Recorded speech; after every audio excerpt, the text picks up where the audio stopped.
পশ্চিমবঙ্গের আজকের আবহাওয়া খবর বিস্তারিত প্রতিবেদন।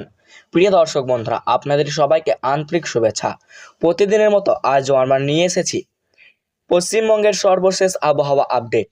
বাইরে বের হওয়ার আগে মাত্র কয়েক মিনিট সময় নিয়ে এই প্রতিবেদনটি শুনুন। এতে আপনি জানতে পারবেন কোথায় বৃষ্টির সম্ভাবনা বেশি, কোথায় গরম বাড়তে পারে এবং কোন জেলায় বজ্রবিদ্যুৎ সহ ঝড়ের আশঙ্কা রয়েছে। কোথাও কোথাও বজ্রপাত ও দমকা হাওয়া দেখা দিতে পারে। অন্যদিকে উত্তরবঙ্গের পাহাড়ি ও সংলগ্ন এলাকায় বৃষ্টির প্রবণতা বেশি থাকবে। দার্জিলিং, কালিম্পং, জলপাইগুড়ি, আলিপুরদুয়ার ও কোচবিহারে মাঝারি থেকে ভারী বৃষ্টির সম্ভাবনা রয়েছে। পাহাড়ি এলাকায় কুয়াশা ও দৃশ্যমানতা কমে যেতে পারে। দক্ষিণবঙ্গের আবহাওয়া, কলকাতায় সকাল থেকে আংশিক মেঘলা থাকতে পারে। তাদের সবাইকে আন্তরিক শুভেচ্ছা ও অনেক অনেক ভালোবাসা। আপনার জীবনের প্রতিটি দিন সুখ, শান্তি ও সফলতাতে ভরে উঠুক। আর যারা প্রতিদিন আমাদের আবহাওয়া খবর দেখেন ও পড়েন, তাদের সবাইকে অসংখ্য ধন্যবাদ। এবার জেনে নেওয়া যাক আজকের পশ্চিমবঙ্গের আবহাওয়া খবর খুব সহজ ভাষায়।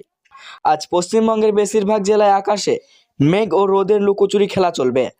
সকাল থেকে অনেক জায়গায় রোদ দেখা গেলেও দুপুরের পর আবহাওয়ার পরিবর্তন হতে পারে। কিছু এলাকায় কালো মেঘ জমতে পারে এবং হালকা থেকে মাঝারি বৃষ্টির সম্ভাবনা রয়েছে। উত্তরবঙ্গের দার্জিলিং, কালিম্পং, জলপাইগুড়ি, আলিপুরদুয়ার ও কোচবিহার জেলায় বৃষ্টির সম্ভাবনা সবচেয়ে বেশি। কোথাও কোথাও ভারী বৃষ্টিও হতে পারে। পাহাড়ি এলাকায় কুয়াশা ও মেঘের কারণে দৃশ্যমানতা কমে যেতে পারে, তাই যারা ভ্রমণে রয়েছেন তারা সতর্ক থাকুন। মালদা, উত্তর দিনাজপুর ও দক্ষিণ দিনাজপুর জেলাতেও মাঝে মাঝে বৃষ্টি হতে পারে। দিনের তাপমাত্রা খুব বেশি না থাকলেও আকাশ মেঘলা থাকার কারণে আবহাওয়া কিছুটা আরামদায়ক হতে পারে। এদিকে দক্ষিণবঙ্গের কলকাতা, হাওড়া, হুগলি, নদিয়া, মুর্শিদাবাদ, পূর্ব বর্ধমান, পশ্চিম বর্ধমান, পূর্ব মেদিনীপুর ও পশ্চিম মেদিনীপুর জেলায় দিনের বেলায় গরম অনুভূতি হতে পারে। তবে বিকেল বা সন্ধ্যার দিকে কিছু জায়গায় বজ্রবিদ্যুৎ সহ বৃষ্টি হতে পারে। আসানসোল, দুর্গাপুর ও পার্শ্ববর্তী এলাকায় সকাল থেকে আংশিক মেঘলা আকাশ দেখা যেতে পারে। দুপুরের পর আবহাওয়া বদলাতে পারে। কিছু এলাকায় দমকা হাওয়ার সঙ্গে বৃষ্টির সম্ভাবনা রয়েছে, তাই বাইরে বের হলে ছাতা সঙ্গে রাখুন। আজ বাতাসে জলীয় বাষ্পের পরিমাণ বেশি থাকবে, তাই তাপমাত্রা খুব বেশি না থাকলেও অনেকের কাছে ভাবসা গরম লাগতে পারে। বেশি সময় রোদে থাকলে ক্লান্তি অনুভূতি হবে, তাই পর্যাপ্ত জল পান করুন এবং শরীরকে সুস্থ রাখুন। গ্রামের কৃষকদের জন্য আজকের বৃষ্টির উপকারী হতে পারে।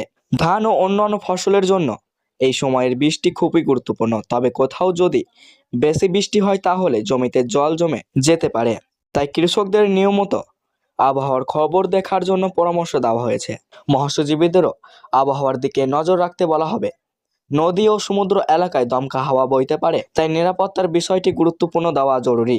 আগামী কয়েকদিনের আবহাওয়ার দিকে তাকালে দেখা যাচ্ছে পশ্চিমবঙ্গে বৃষ্টির পরিমাণ ধীরে ধীরে বাড়তে পারে। বিশেষ করে উত্তরবঙ্গে ভারী বৃষ্টির সম্ভাবনা রয়েছে। দক্ষিণবঙ্গ ও বিভিন্ন জেলায় বিক্ষিপ্ত বৃষ্টি হতে পারে, এর ফলে গরম কিছুটা কমতে পারে। দর্শক বন্ধুরা, বজ্রপাতের সময় খোলা মাঠে দাঁড়াবেন না, বড় গাছের নিচে আশ্রয় নেবেন না, নিরাপদ ঘরের ভেতরে থাকুন।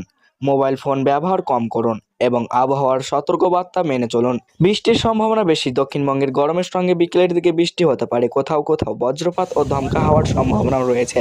শেষ আবহাওয়া যারা আজ জন্মদিন পালন করছেন তাদের সবাইকে অনেক অনেক শুভেচ্ছা। আপনার দিনটি আনন্দে কাটুক। আর সকল দর্শক বন্ধুদের বলবো, নিজের এবং পরিবারের সবাইকে যত্ন নিন, নিরাপদ থাকুন এবং প্রতিদিনের আবহাওয়া খবর জানতে আমাদের সঙ্গে থাকুন। ধন্যবাদ।